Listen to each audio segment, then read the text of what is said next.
Bonsoir, bienvenue dans notre plateau. Entretien que vous avez l'habitude de suivre. Aujourd'hui, l'émission sera en lingala pour une meilleure compréhension par rapport au réseau du Canada Est. Vous voyez que soit la Kichata Tovandi, la côté de Tovandi, mais la Est, kuna ils allaient à Beba. Yango pour l'inviter, tous en a élimaté, ou azali moko ya ba notable ya Nord Kivu.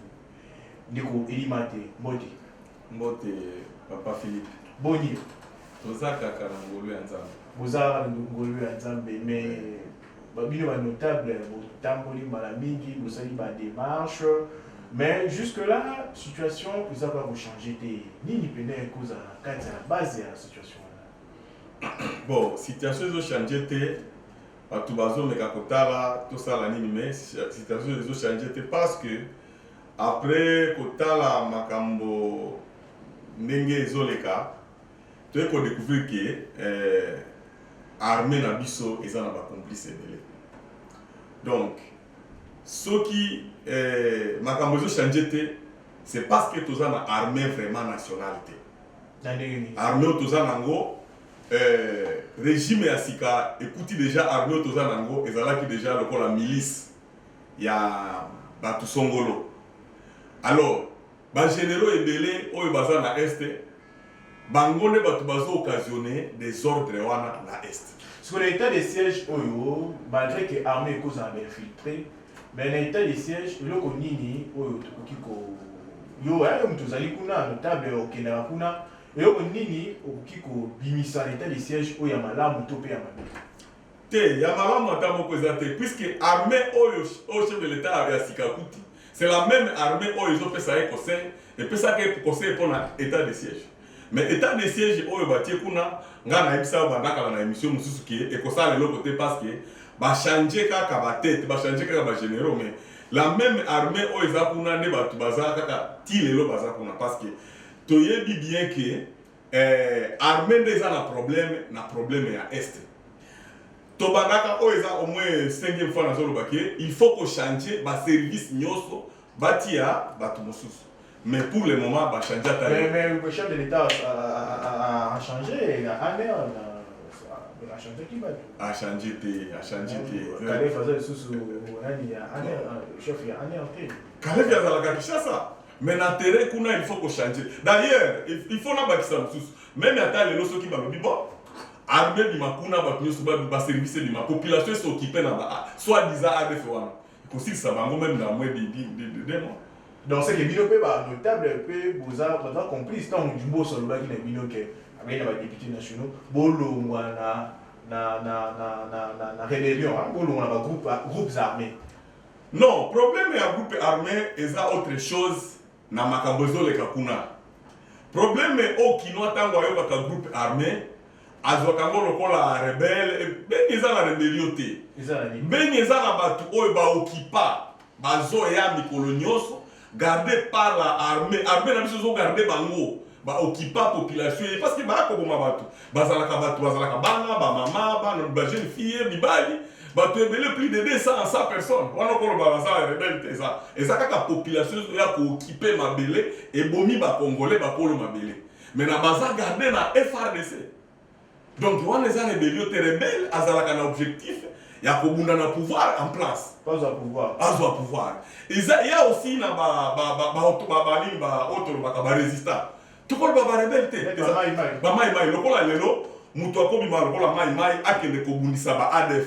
Mais qui va kobenga ye rebelle. C'est là où à Kinshasa bozana face mosusu ya komona makambo par rapport ya biso toza en place. Mais ba mai on peut pas baluki na biso aussi. Non, mai abalukaka te. Mai azanengi ndaza résistant oyo ase organiser ka pona ko benga na mungu na mais ezalaka mie mai asangana na armée ko na armée mais ya lelo eza bongo te ya lelo ne mai azoko kate parce que armée de muto azoko mabatu mais ba armée nyo sote ko lobate ba combattant ba soda ya ran ba yi makambo wana te ezaka ka ba tête ba généraux ne ba usala makambo wana to ke de gauche droite te.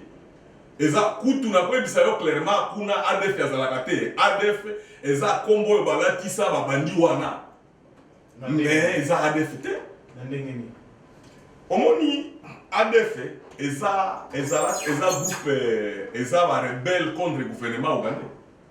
Baza kuna bandaka la banda toza bana.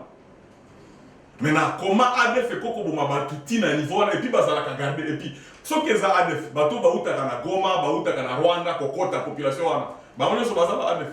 Mais armée de mutu agardaka bango.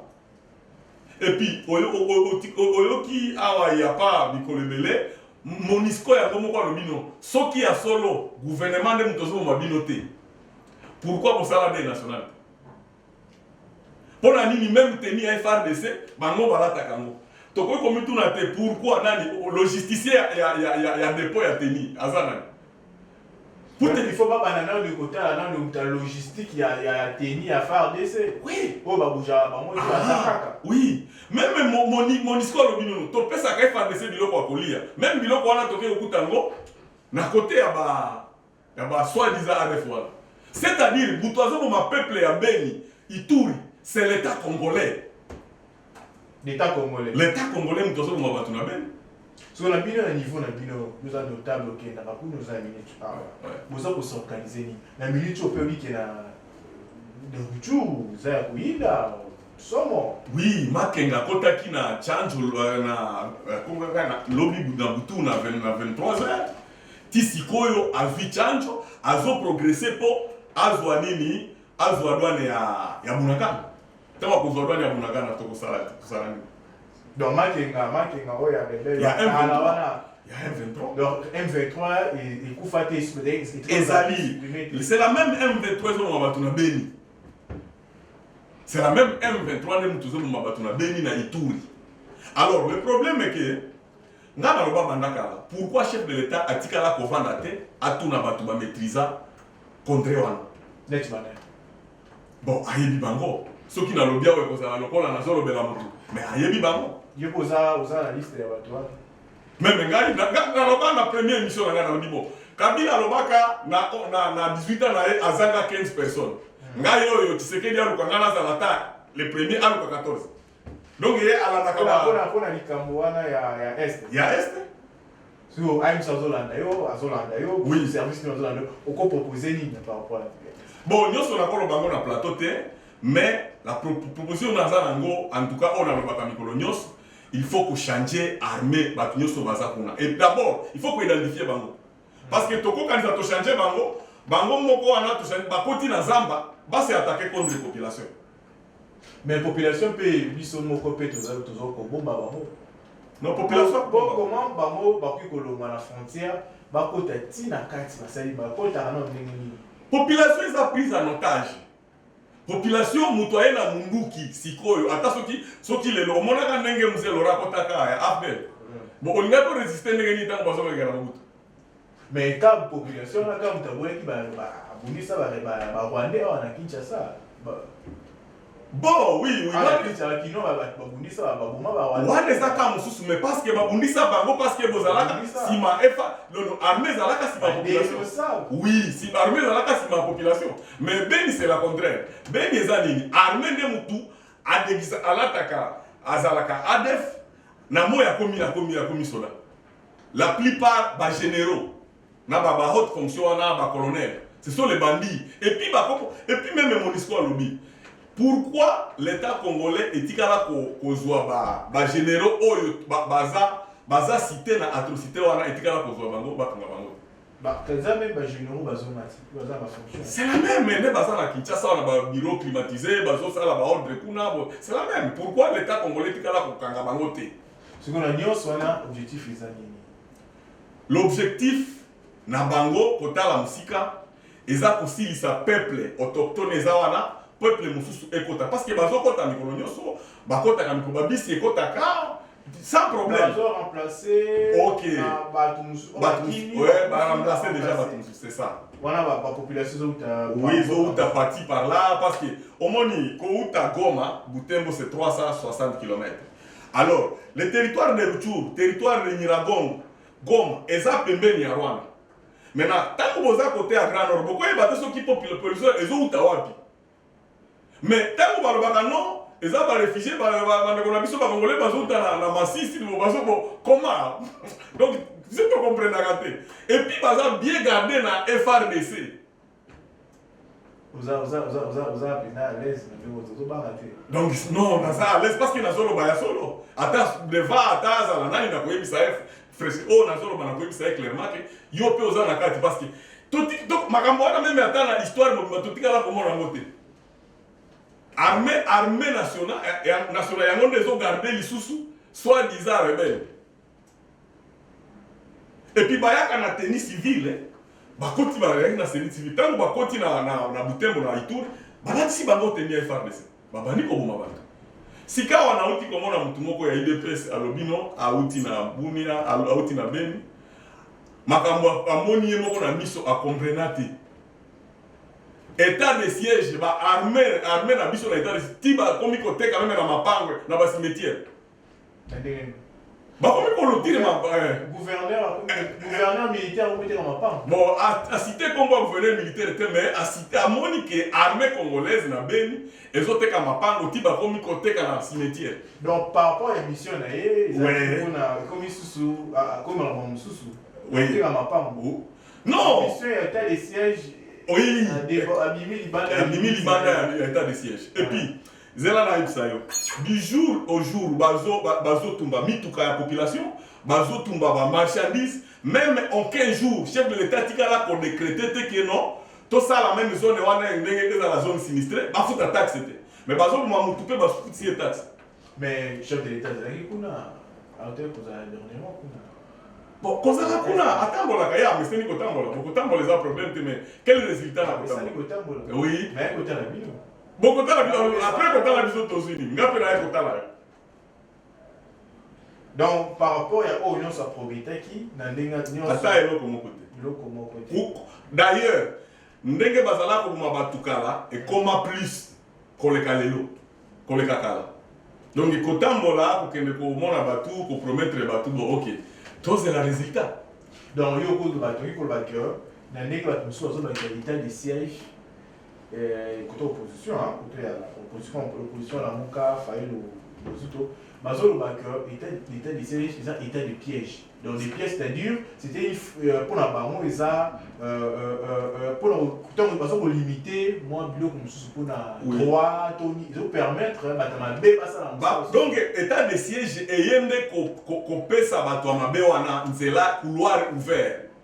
Parce que nous avons parce que les gens ont petit moko. Aza moyembi akufela papa na ye mama na ye bandeko na ye nyonso mais tisi quoi aza na prison parce que les populations à Grand Nord en tout cas 80% bakoma lokola traumatisé. Imaginez yo lelo oke toilette o toilette kuti déjà babomi bandeko na ye nyonso okozala ndenge nini tango lobi bazwi yo batio na prison petit wana ibengo aza na prison na Goma. Donc, état de siège et il faut bloquer le minoko yaba. Mais voilà, que ceux qui, bien sûr, puis, ont dénoncé ceux qui a débordé, a sali libertinage et a violé Libeko. Bon, mais pour le moment, Moutounio soit vendu na Beni, na Ituri. Aza traumatisé. Il faut na sayote. Batu baza bakoma niveau ya ko déborder. Puisque baza ils qui juste baza na mboka na bango ou bien baza wapi. C'est ça. Porte-parole au gouvernement, peut-être qu'il y a un RFI à lobby, état de siège et Kozalaka Kaka. D'ailleurs, le président Kabila a été militaire, mais après aussi sa insécurité. Bon, quand le président Félix Tshisekedi a civil.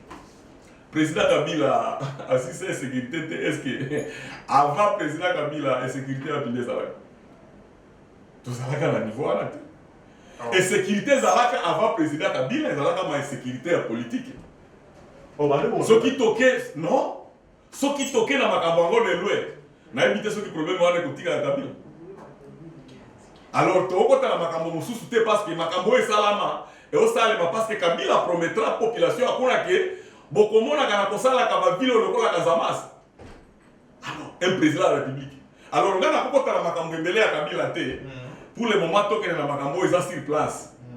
Ce qui pouvoir au Félix Azouaki, héritage à la population ezaka ko bango bon, na évité mais en tout cas, comme Félix Azouaki de Mabé. Mais les chefs de l'État ont il y a déjà la tuerie. aza kobunda malembe atie biso bino atie imposé to atie état de siège mpona koélimine pardon batuerie wana mais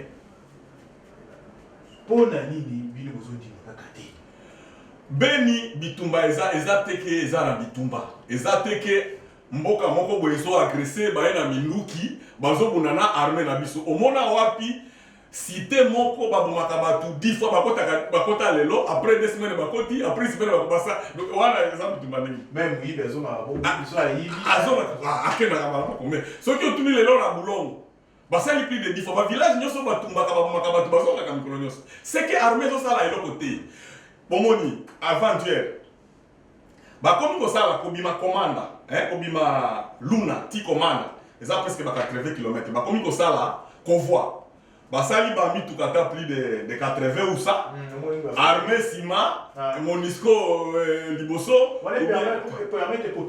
mais bazokata meme nini convoi wana et puis batumbi 2 bis na bato na kati batumbi bajip batumbi bato nyonso même armée eza incapable de capturer même soi-disant ADF moko c'est que c'est l'armée même mutu azomoma bato mutu akosa yo te soki justement na este toza na bitumba ya armée mpona koluka ADF pele esila kala armée na biso eza wana mpona kofacilite ADF baza na intérêt na kasi eza ADF tikutu nga nabengaka yango ADF fabriqué soki intérêt nini ezali armée quand on parle l'armée on voit l'état papa aboma bana eza kope ya mbongo parce que par exemple toza na 21 000 militaires mais chef de l'état kena akuti 7 000 mbongo ya 20 ya combien de mille ya 12 000 ya 13 000 eza mbongo ekendaka wapi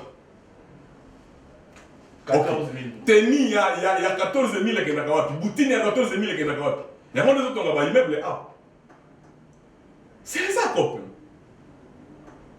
mais bino moko mpe bino banotable kuna oza na bakope baminere neti bino bahomme d'affaires oza wana non le minerai c'est comment minerai koloba minerai baminerai presque nini minier ebele eza na este basi batekatekango na basud africain bacanadien eza kuna mais congolais ata moko aza na droit ya kokota kuna comment insécurité eza kuna basud africain bananga ovivre ndenge esika mindele wana bazali bitumba ekotaka te c'est ça parce que eza bazoprotege baintérêt ya bakonzi na biso eza na kati donc baprotege bango oui population meme bamakaki banini banyango eza na baparke eza protege koleka bato na este mais tomona mpe bao babomaki okapi barebele bakotaki basabote parke non donc ndenge omonaka baokapi eza kuna basenje ezotambola eza bien protégé koleka congolais oyo avandi na este sikoyo na nyonso wana bozali koganga bango baza koakize banotable biloko ozotanga leta sikoyo population oyo tocomprend de notable bazomona bato baza balider na bango population sikoyo akokende pa ya nani bon omoni problème oyo l'état na biso ezosala ke to akize bango ezosala mosala ndenge elongo bani te lokola nalobi bon depuis 8 ans nakanisi problème ya beni eyekoyebana ke eza occupation depuis cardinal ya mbongo omoni nde yango kinois oyo moko ayoka message ambongo abandi comprendre que eza problème ya occupation mais message evekulaka na Kinshasa na bachaîne même na baautorité eza te ke bato ya kuna bango moko bazosala wana c'est-à-dire que bazo accompagner message ya banini wana ya babandi wana pour te dire que soit disant ADF wana et si ekota donc et si ekota vraiment eyebi communication eza nini donc bato bakoma communiquer na contre na bango à partir ya Kinshasa tango ozoloba no banotable ya wana baza complice par exemple lelo na Kavasewa na 20 km na ville ya Butembo bakomi na butu babomi bato na banotable babomi bango okozala complice ya yo moko ndenge nini Parce que bah image tout le monde a boba saka vous aurez mon nez. Bango moko moni ba terroriste wana. Bango moko bazwa kata ba bomi ba bomi. Ba balancer yango po na kolakisa bango ke baza libre. Baza na mutu akoki ko empêcher bango. Oui, baza libre, bakotaka librement, bakoti 100 personnes. Bon imaginez, 100 personnes ekoti par exemple na Mitengi. 100 personnes. Est-ce que même un policier ou un kenge la cabane a capturé la même là-bas dans 7 ans bazar nakati. C'est l'armée mutozo ko bango. Mais mon cher, makambo le kana ete ta soki o kesi ko yo moko ko kama kanga muno ko loba susute. Que on t'a idée ça depuis déjà. Ah lobi. Bon c'est payé. Bon, tolobaka. Bon, aïe constater mais est-ce que y a azana ni nakati ya idée besto yemite? Est-ce que y peut pas koyoka ye? Soki justement chef de l'état yoka kambele yoka kala. Justement to yebi azana ba conseiller belé, ayoka ba conseiller belé mais quand même mutu okoyeba ke iloko na pe kosala la bino eza nini. Mais après sécurité de siège, donc ya okaka. Tango lobibo akuti 21 000 militaires akuti 7 000. OK. Bon après à salut. Ndenge lobi azalaka kuna à sanctionner. À sanctionner le côté. Ou soit, Azana contrôle et Mbokate, ou soit Azana complice. Oh, oui. Entre deux, Azana contrôle et Mbokate, soit Azana complice. non, comment Azana complice? Papa, beaucoup de moments dans la vérité. Ambo. Bon, au moni, toye bibisonyo sonenge, au moni pouvoir nenge zwami. Exemple bon, ceux qui ont ça de l'eau bien. Mais pour le moment, il y a qui ont la bitumba na fayulu. Tolingaki tozala, elingaki ezala moins bien. Mais ezoke ne faire ko zala bitumba ya na fayu na batuna la population. Parce que azoko ka kosala iloko oyo population esengi ete. Bon, quand la mine mon population montant en commune à est, tout le monde va vidéo, c'est ça qui meeting mon presse mon public. Bah t'es belé. Oui, bah tu belé ça mon konzi, ça papa, ça mon konzi amboka. Il faut que ne kotala.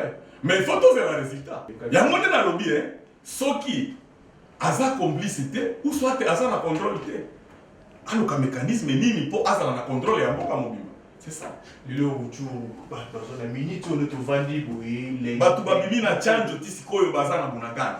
Les mêmes makenga. Nani John Numbi auti ko kima awa tozange na ba voyage ya chef de l'état ayebi esika John Numbi aza wapi. Général ya 4 étoiles. Abungi boye na mboka, boye bité soki aza wapi. Et puis ozo voyager. Quelle est la stratégie à nous voyager bon mutu ndeko nanga aza wapi aza na kiba aza wapi bon nakuta na mona ndenge nini azo na mboka fakuta na neka asa congolais général comment ça général congolais akimi ake wapi t'es akimi justice pas alors c'est-à-dire que tozala na police partout tozala na police ya ambassade banini bazali bon aza wapi donc moi ba question nous besoin sima makambo te na kolo babongo te mais nywana eza danger déjà permanent être général ya kei bo akei kaka bongo bolali pongi bolali bo ndenge nini ils appellent un major moko bo ya l'ennemi sur la ligne qui s'en a dit pe azomo ala te OK nyoso wana donc wana la kisiki contrôle ya mboka tozana ngote ce n'est pas que Congo eza Kinshasa kaka nde Congo parce que OK na fête par exemple na ceux qui na Kinsuka, ceux qui ont contrôlé Congo non. Chef de l'État a ça la makasi, a ça la contrôle de l'armée congolaise. Chef a fait tété. Bon, on a évité ceux qui ont la matanga, bah pesio évitation a fait au kokene kuna nini. Parce que na moni, babomi batuna 8 ans. Il y a ça 3 ans. À un certain moment, Magufuli a kufaka lobito décrété 3 jours.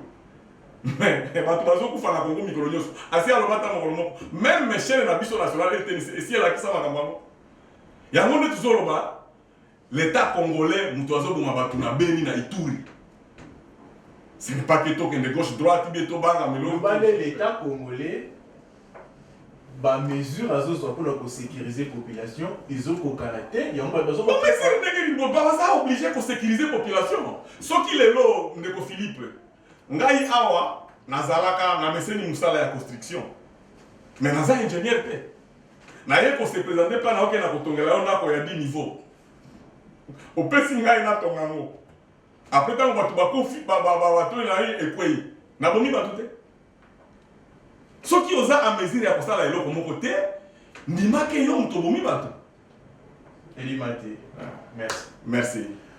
Merci Milane pour la Nibiso à travers le monde, par YouTube Peter Tiani, Télévision RDC, na Perfect Télévision. Merci, au revoir.